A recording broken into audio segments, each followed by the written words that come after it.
İskoçya'nın kuzeyinde, haritalarda bile zar zor görünen ıssız bir köydü. Etrafı sisli bataklıklarla ve kayalık tepelerle çevriliydi. Buraya gelen yolcular genellikle bir daha aynı yoldan geri dönmezlerdi. Çünkü köyün tek çıkışı olan patika, ay ışığı altında sanki kendi kendine yön değiştiriyormuş gibi görünürdü. Edmund Ashworth, 35 yaşında, Londra'dan gelen bir doğa bilimciydi. Kraliyet Coğrafya Derneği adına bölgedeki nadir bitki türlerini incelemek üzere Blackmore'a gelmişti. Yanında sadece deri bir çantası, birkaç defteri ve rehberi olan yaşlı çiftçi Thomas Gray vardı. Edmund, çocukluğundan beri bilime tutkuyla bağlıydı. Babası bir din adamıydı ve evde her zaman doğaüstü hikayeler anlatılırdı. Ama Edmund büyüdükçe bu hikayelere sırtını dönmüş, gözlemlenebilir, ölçülebilir gerçekliğe inanmayı tercih etmişti. Cambridge'de botanik eğitimi almış. Ardından İskoçya'nın kuzey bölgelerindeki nadir bitki örtüsünü belgelemek için uzun bir sefere çıkmıştı. Blackmore, bu seferin son ve en tehlikeli durağıydı. Çünkü bölgeye dair anlatılanlar, haritacıları bile buraya girmekten alıkoymuştu. Yolculuk 3 gün sürmüştü. Trenle Inverness'e, oradan atlı arabayla küçük Kirkwood kasabasına, son olarak da Thomas Gray'in kılavuzluğunda, yürüyerek ve at sırtında bataklıkları aşarak Blackmore'a varmışlardı. Yol boyunca Thomas pek konuşmamış, yalnızca zaman zaman gökyüzüne bakıp içini çekmişti.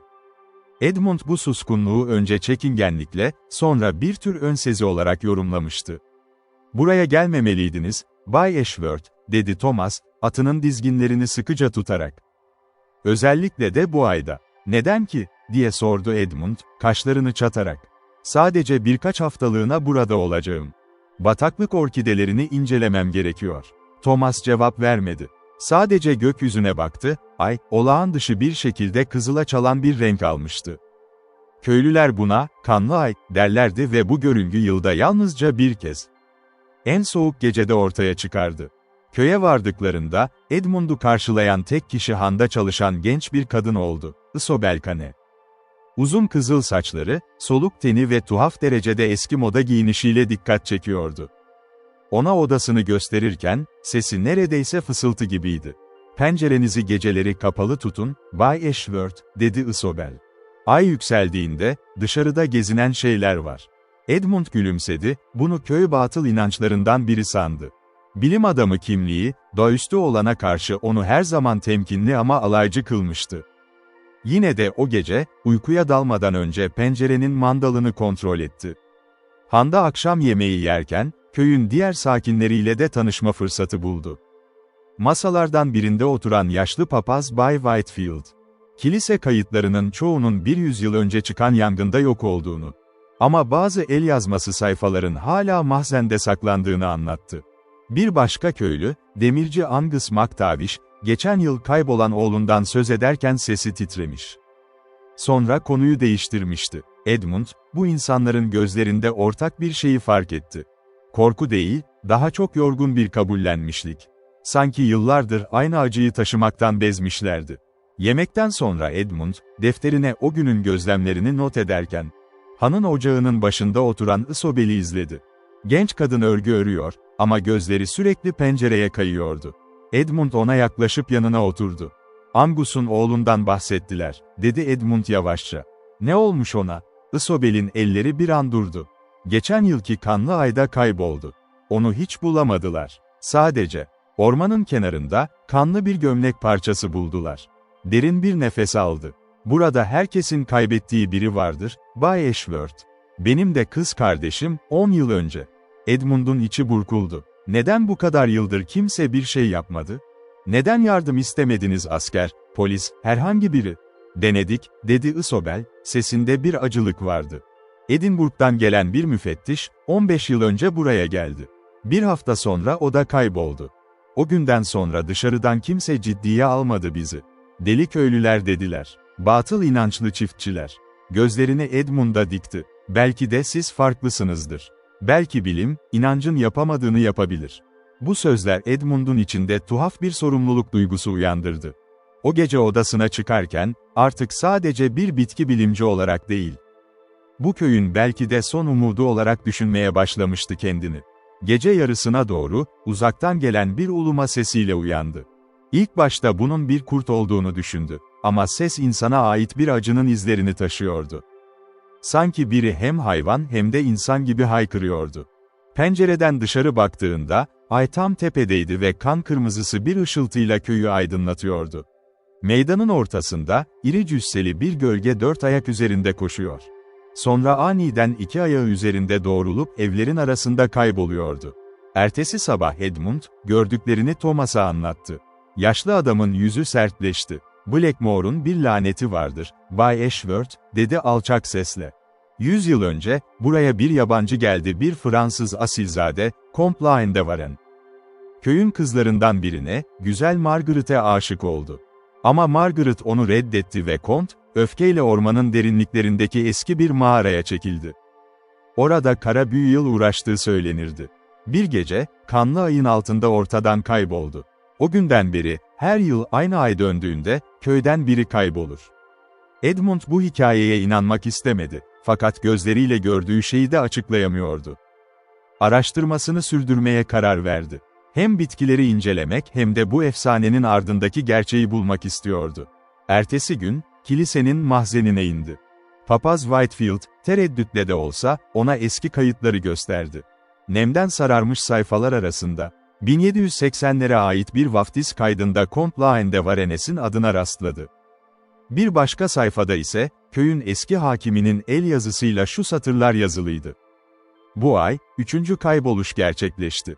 Köylüler ormana gitmeyi reddediyor. Tanrı bizi bu lanetten korusun." Tarih, 1791'di. Demek ki bu felaket, 100 yıldan fazla bir süredir devam ediyordu. Edmund, bulduklarını defterine titiz bir şekilde kaydetti. Bilimsel yöntemine sadık kalarak, kayboluşların tarihlerini bir çizelgeye döktü. Hepsi, ayın belirli bir evresinde. Yılın en soğuk gecesinde gerçekleşmişti, tam da yerel halkın, "kanlı ay" dediği o görüngüde. Astronomik açıdan bunun bir açıklaması olabilir miydi? Belki de atmosferdeki toz parçacıkları ya da nadir bir ay tutulması türü, ayı kızıla boyuyordu. Ama bu, ormanda gördüğü o gölgeyi açıklamıyordu. Öğleden sonra, Thomas'ın çiftliğine gitti ve oradaki yaşlı kütüphaneden aslında birkaç raftan ibaret bir dolaptan kalan tek kitabı inceledi. Yerel folklor üzerine, 19. yüzyıl başında bir gezgin tarafından yazılmış, tozlu bir cilt. Kitapta, Loup Rouge, Kızıl Kurt tabirine rastladı.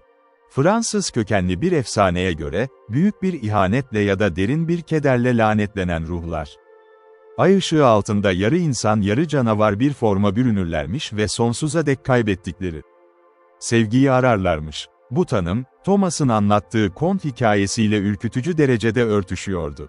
O akşam, Isobella Han'ın ortak salonunda konuştu. Genç kadın, köyün tarihini şaşırtıcı bir ayrıntıyla biliyordu. "Kont'un mağarası hala orada," dedi Isobel, sesi titreyerek.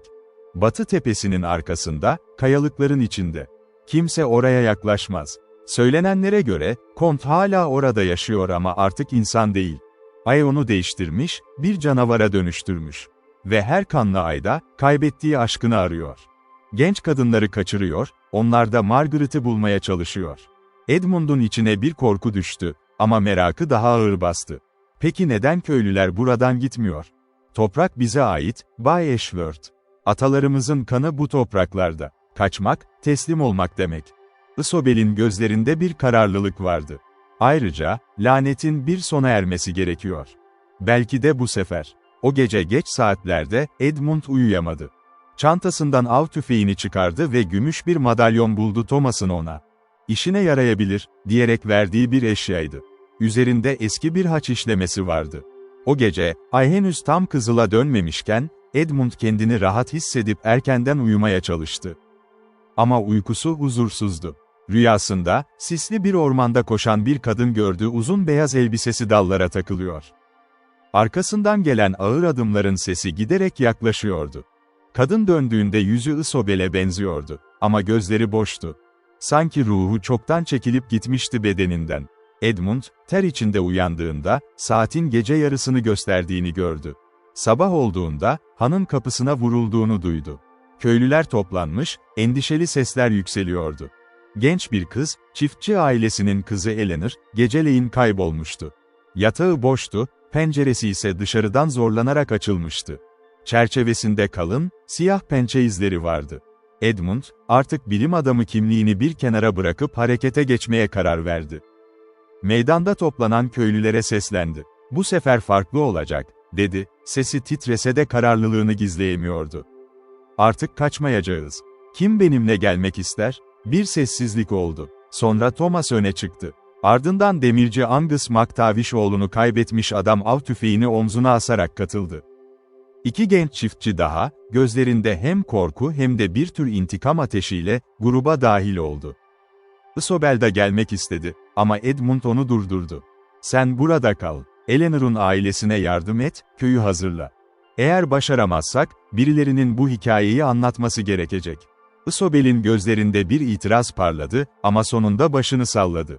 Elindeki gümüş madalyonu ailesinden kalma. Üzerinde eski bir haç işlemesi olan o küçük eşyayı çıkarıp Edmund'un avucuna sıkıca bastırdı. "Bu, büyükannemden kalma," dedi. "Saf gümüşten dökülmüş. Belki işine yarar." Thomas ve birkaç cesur köylü yıl birlikte, Batı Tepesi'ne doğru yola çıktılar.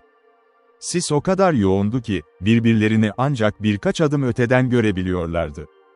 Yürüdükçe, ağaçların arasından tuhaf, boğuk sesler duyuyorlardı, sanki ormanın kendisi nefes alıyormuş gibi.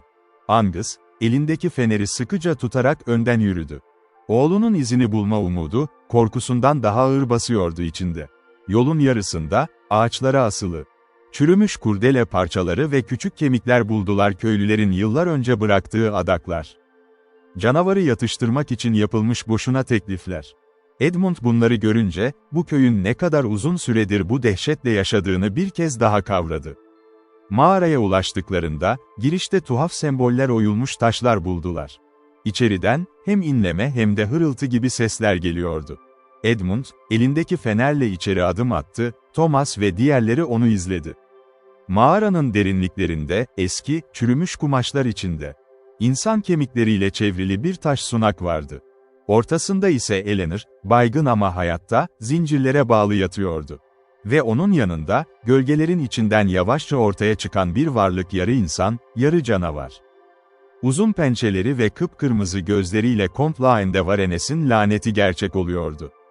Angus, oğlunun adını haykırarak yaratığa doğru tüfeğini doğrulttu, ama Thomas onu son anda durdurdu. "Kurşun işe yaramaz," diye bağırdı. "Sadece onu öfkelendirir." Yaratık kükredi ve köylülerden biri korkuyla geri kaçtı. Mağaranın duvarlarına vuran gölgesi, gerçek boyutunun 2 katı kadar devasa görünüyordu. Nefesi, çürümüş et ve ıslak toprak kokusu taşıyordu. Gözlerindeki kızıl ışık, sanki içindeki sonsuz açlığın bir yansımasıydı. Ama Edmund, Isobel'in verdiği gümüş madalyonu sıkıca tutarak öne çıktı. "Margaret'ı arıyorsun," dedi yüksek sesle, sesi titremesine rağmen kararlıydı. "Ama o çoktan öldü, 100 yıl önce. Bu kız senin aradığın değil." Canavar duraksadı, kızıl gözlerinde bir an için insani bir acı parıldadı. Sanki içindeki insan tarafı, yıllar süren lanetin ardından son kez uyanmıştı. Edmund bu fırsatı kaçırmadı, madalyonu yaratığın boynuna doğru fırlattı. Gümüş, tenine değdiği anda yaratık acı içinde kükredi. Alevler içinde yanmaya başladı gibi bir ışık saçtı. Dışarıda, gökyüzündeki kanlı ay yavaşça normal, gümüşi rengine dönmeye başladı. Mağara sarsıldı, taşlar çatladı. Edmund, Eleanor'u zincirlerinden kurtarıp diğerleriyle birlikte dışarı koştu.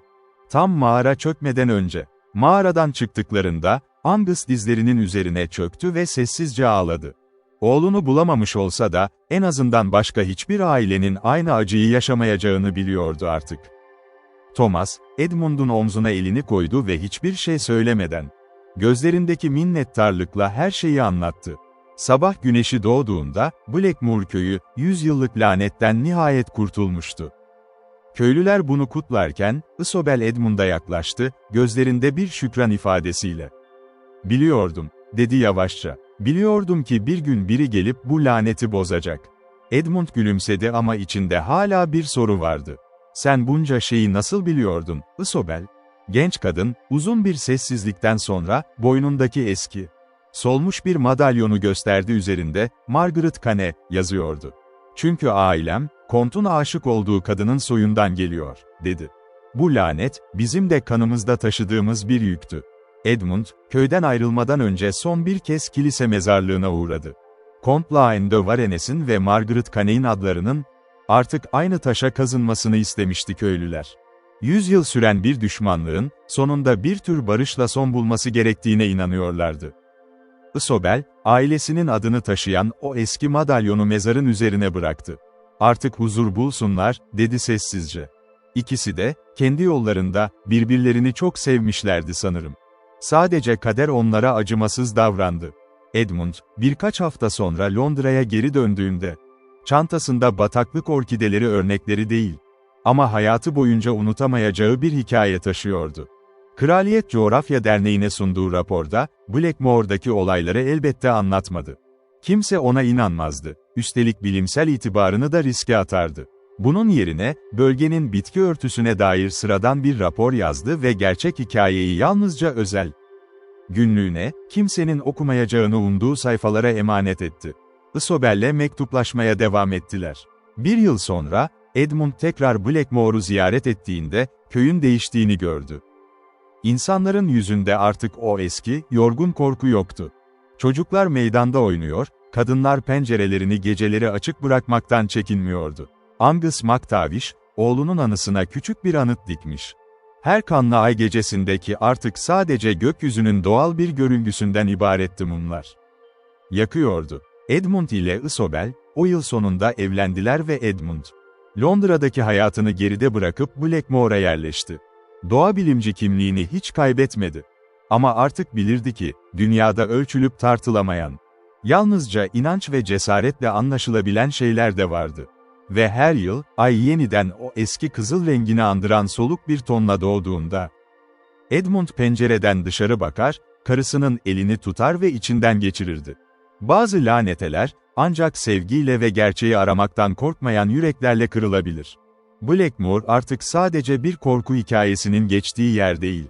Bu gerçeğin kanıtı olarak duruyordu sisler arasında, ama artık huzur içinde.